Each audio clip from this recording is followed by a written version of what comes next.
नमस्कार मित्रों, मैं आचार्य प्रमोद उपाध्याय कुंडली विश्लेषण के इस कार्यक्रम में आप सभी का हार्दिक स्वागत करता हूँ।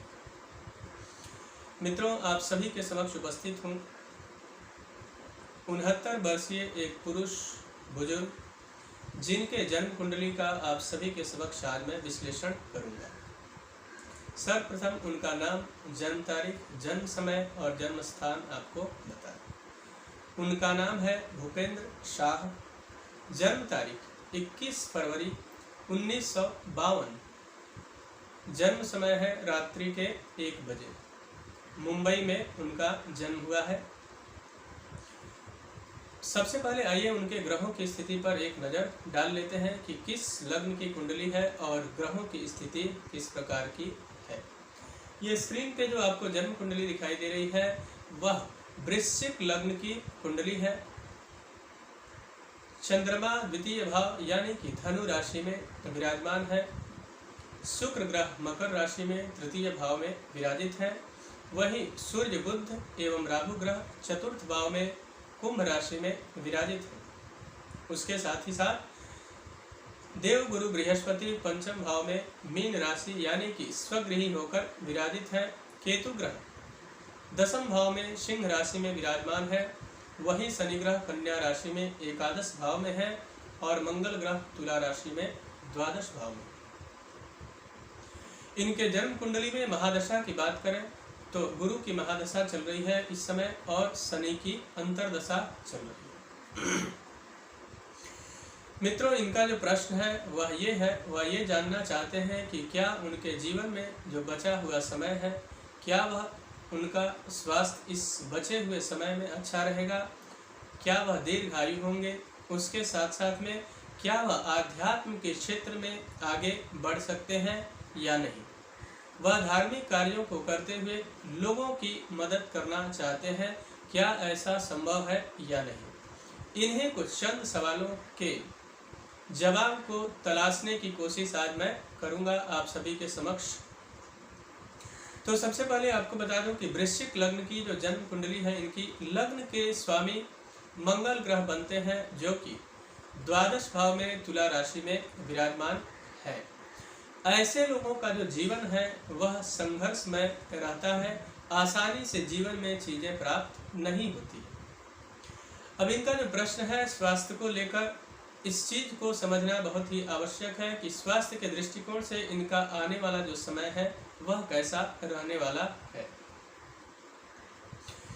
इसके पहले मैं एक नवमांश कुंडली पर भी नजर डालना चाहूंगा। नवमांश जो कुंडली इनकी बनती है वह कन्या लग्न की कुंडली है और साथ ही साथ में चतुर्थ भाव में यहाँ पर धनु राशि में सूर्य, बुध एवं राहु ग्रह विराजमान है।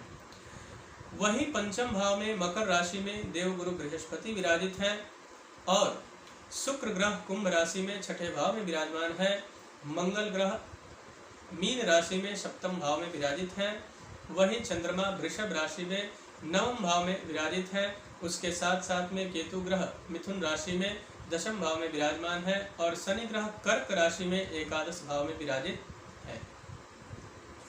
ये बात हो गई नवमांश कुंडली की। अब आइए आगे बढ़ते हैं, देखते हैं इनका स्वास्थ्य किस प्रकार का रहने वाला है। देखिए, यहाँ पे जब भी हम किसी भी जन्म कुंडली का विश्लेषण करते हैं तो यहाँ पे जन्म कुंडली के साथ साथ में इस समय जो चरित कुंडली है उसका भी विशेष ख्याल रखने की आवश्यकता रहती है। इस समय की बात करें तो इनकी जो जन्म कुंडली है उसमें धनु राशि में ही जिन ग्रह यानी कि देव गुरु बृहस्पति जिनकी महादशा चल रही है वह धनु राशि में यानी कि इनके खुद की जो राशि है वह धनु है और धनु राशि में देव गुरु बृहस्पति वक्र गति से चलते हुए द्वितीय भाव में विराजमान है। अब ज्योतिष शास्त्र में द्वितीय भाव को मारक भाव भी कहा जाता है, द्वितीयेश मार्केश भी बनाता है, लेकिन उसके लिए एक चीज को और देखना बहुत आवश्यक है कि जो बेसिक इनकी जन्म कुंडली है उसमें बृहस्पति का पोजीशन किस तरीके का है, वह किस अवस्था में है। इनकी जन्म कुंडली में बृहस्पति मीन राशि में बेसिक कुंडली में विराजित है, पंचम भाव में और 21 अंश के हैं यानी कि वह पूर्णतः युवावस्था में है। लेकिन ये जो बुजुर्ग पुरुष है यह वृद्ध अवस्था में है, तो एक बात का यहाँ पे विशेष ख्याल रखने की आवश्यकता है कि जन्म कुंडली के अंदर जब भी देव गुरु बृहस्पति की महादशा अगर वृद्ध अवस्था में आ जाए तो समझ लीजिए निश्चित ही है कि वह बेहतर रिजल्ट आपके जीवन के अंदर आपको देंगे। लेकिन शास्त्र कहता है कि स्थान हानि करो जीव, यानी कि बृहस्पति जिस भाव में बैठते हैं उस भाव की कहीं न कहीं हानि करते हैं। स्वास्थ्य के दृष्टिकोण से अगर समय देखा जाए तो इनके सप्तम और अष्टम इन भावों को भी देखना उतना ही आवश्यक है। सप्तमेश और अष्टमेश सप्तम भाव के स्वामी जो बनते हैं वह बनते हैं शुक्र ग्रह, जो कि मकर राशि में तृतीय भाव में विराजित है। अष्टमेश बुध ग्रह इनके जन्म कुंडली के चतुर्थ भाव में विराजित हैं सूर्य और राहु के साथ। और महादशा गुरु की और शनि की अंतरदशा चल रही है। धनु राशि है जिस पर कि शनि की 7.5 भी चल रही है। तो यहाँ देव गुरु बृहस्पति चलित कुंडली की बात करें तो द्वितीय भाव में धनु राशि में वक्र गति से चल रहे हैं। यहाँ पे इनको स्वास्थ्य का थोड़ा सा ध्यान रखने की आवश्यकता है। अब स्वास्थ्य को ध्यान में रखते हुए अगर आगे बढ़ते हैं तो आने वाले समय में स्वास्थ्य से संबंधित जो चिंताएं हैं वह कहीं न कहीं इनकी दूर होंगी और इनका स्वास्थ्य अच्छा रहेगा। लेकिन इस समय ध्यान रखने की आवश्यकता है, अन्यथा कुछ छोटी मोटी समस्याएं इनके जीवन में आ सकती है स्वास्थ्य को लेकर। अब यहाँ पे देवगुरु बृहस्पति की महादशा जो चल रही है, यहाँ पे ध्यान रखने की आवश्यकता है कि बृहस्पति से जुड़ा हुआ उपाय इनको करना आवश्यक होगा, क्योंकि द्वितीय भाव में स्वगृही है।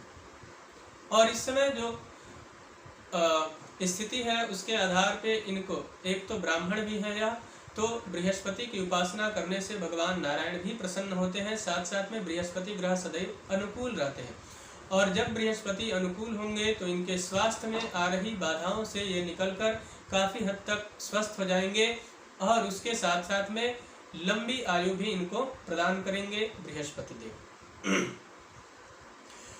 यहाँ पे आपको बता दूं कि इनको सर्वप्रथम अब आगे बढ़ते हैं कि क्या ये आध्यात्म के क्षेत्र में यानी कि धार्मिक क्षेत्र के अंदर क्या लोगों की मदद कर पाएंगे या नहीं कर पाएंगे, या आध्यात्म के क्षेत्र में और आगे बढ़ना चाहते हैं, क्या उसमें इनको सफलता मिलेगी भी या नहीं। यहाँ पे देखते हैं, देखिए धर्म का जो स्थान होता है वह 9वां भाव होता है, लेकिन भावनाओं का घर अगर देखा जाए तो जन्म कुंडली का 5वां भाव होता है। तो भावनाएं इनके मन के अंदर कैसे उत्पन्न हुई कि मुझे धार्मिक क्षेत्र के अंदर आगे जाना है, आध्यात्म के क्षेत्र के अंदर आगे जाना है, लोगों की मदद करनी है, तो क्या यह संभव है या नहीं। तो यहाँ पे भावनाओं की बात करें तो 5वां भाव में स्वगृही देव गुरु बृहस्पति विराजमान है 21 अंश के साथ, यानी कि पूर्णतः युवावस्था में है। और बृहस्पति के पास 3 दृष्टि है, जैसा कि आप सभी को पता ही होगा, पंचम, सप्तम और नवम, यानी कि 5वीं दृष्टि, 7वीं दृष्टि और 9वीं दृष्टि। तो 5वीं जो इनकी दृष्टि है बृहस्पति की, वह 5म भाव में विराजित होकर और 9वें भाव पर पूर्ण दृष्टि डाल रहे हैं युवावस्था के साथ, यानी कि 21 अंश के साथ। तो इनकी जो विचारधारा है वह धार्मिक रहेगी, हमेशा धर्म के बारे में सोचना और आध्यात्म के क्षेत्र में नित्य निरंतर यह आगे बढ़ते रहेंगे, क्योंकि बृहस्पति की जो 5वीं दृष्टि है और 9वें भाव पे पड़ती है। बहुत सारी अपने जीवन काल के अंदर धार्मिक यात्राओं को भी इन्होंने किया होगा और साथ ही साथ अभी जो समय इनका चल रहा है, आने वाले कुछ समय में और भी धार्मिक यात्राओं का अवसर इनको अवश्य प्राप्त होगा।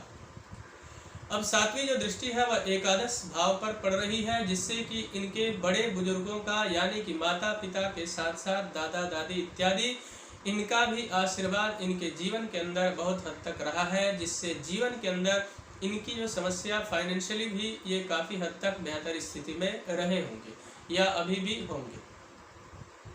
उसके अलावा जो 9वीं दृष्टि है बृहस्पति की, यह देखना भी बहुत महत्वपूर्ण है।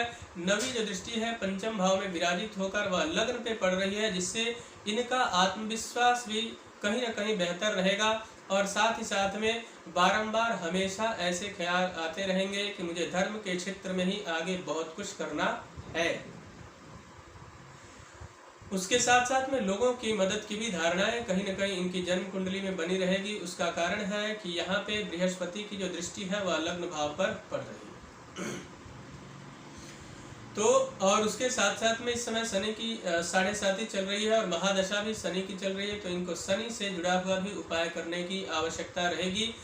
अब मैं इनके जन्म कुंडली के आधार पे कुछ उपायों को बताऊंगा, जिन उपायों को करके अपने जीवन में स्वास्थ्य को लेकर जो चिंताएं इनको कहीं न कहीं सता रही है उससे चिंता मुक्त होंगे और साथ साथ में आध्यात्म के क्षेत्र में आगे बढ़ने की जो जिज्ञासा है उसमें भी कहीं न कहीं कामयाब होंगे। तो जो सत्ताधारी ग्रह होता है, यानी कि जिस ग्रह की महादशा चल रही हो उसका, जिसकी अंतरदशा चल रही हो उसका, इन ग्रहों का उपाय करना बहुत आवश्यक होता है, क्योंकि जो सत्ता में होता है सिक्का उसी का चलता है। तो यहाँ पे देवगुरु बृहस्पति जिनकी महादशा चल रही है और इनके राशि के यानी कि धनु राशि के स्वामी भी बनते हैं, तो इनको प्रतिदिन ओम ब्रीम बृहस्पतये नमः मंत्र का जप करना चाहिए। प्रतिदिन अष्टगंध चंदन का तिलक मस्तक पर लगाना चाहिए। संभव तो गुरुवार के दिन पीला वस्त्र धारण करना चाहिए। हो सके तो कुछ दान पुण्य ब्राह्मणों को इनको अवश्य करना चाहिए, जिससे इनके स्वास्थ्य में आ रही समस्याओं से काफ़ी हद तक छुटकारा प्राप्त करके और स्वस्थ जीवन प्राप्त करने में काफ़ी हद तक कामयाब रहेंगे। उसके साथ साथ में शनि ग्रह की महादशा और साथ साथ में शनि ग्रह की जो 7.5 इनकी जन्म कुंडली में चल रही है, उसके लिए दशरथ कृत शनि स्तोत्र का पाठ नित्य प्रतिदिन इनको करना चाहिए। संभव हो तो प्रतिदिन सायंकाल के समय पीपल के वृक्ष के नीचे जाकर सरसों के तेल का दीपक इनको अवश्य जलाना चाहिए, वह भी इनके लिए बहुत हद तक लाभदायक रहेगा। शनिदेव की प्रसन्नता और जीवन में खुशियां प्राप्त हो, उसके लिए इनको शनिवार के दिन गरीब बच्चों को, यानी कि जो गरीब लोग होते हैं उनको खाने पीने की सामग्रियों का यथाशक्ति इनको दान भी करना काफ़ी हद तक लाभदायक रहेगा। तो मित्रों, इनके जो 2 प्रश्न थे, मैंने प्रयास किया कि इनके दोनों प्रश्नों के आधार पर इनकी जन्म कुंडली का मैंने विश्लेषण किया और मुझे आशा है कि इनकी जिज्ञासा शांत हुई होगी और आप सभी को अच्छा लगा होगा। यदि आप भी अपने जीवन के अंदर किसी समस्या को लेकर बहुत ज़्यादा परेशान हैं, चाहे वह पर्सनल लाइफ हो, प्रोफेशनल लाइफ हो, शिक्षा हो या फिर कुछ हो, आप भी अपना जन्म तारीख और जन्म समय हमें भेजिए और मैं प्रयास करूंगा कि आपके भी जन्म कुंडली का इसी प्रकार से मैं विश्लेषण करूं। और किसी समस्या को लेकर बहुत ज़्यादा परेशान है तो आप अपॉइंटमेंट लेकर और संपर्क भी करके और उस समस्या का समाधान प्राप्त कर सकते हैं। मित्रों, मेरा एक आग्रह है कि अभी तक हमारे चैनल को आपने सब्सक्राइब नहीं किया है तो कृपया चैनल को सब्सक्राइब करें, वीडियो को अधिक से अधिक लाइक और शेयर करें, बेल आइकन को दबाएं, जिससे नई नई जानकारी आप तक पहुंचती रहे। तब तक के लिए इजाज़त दीजिए। नमस्कार।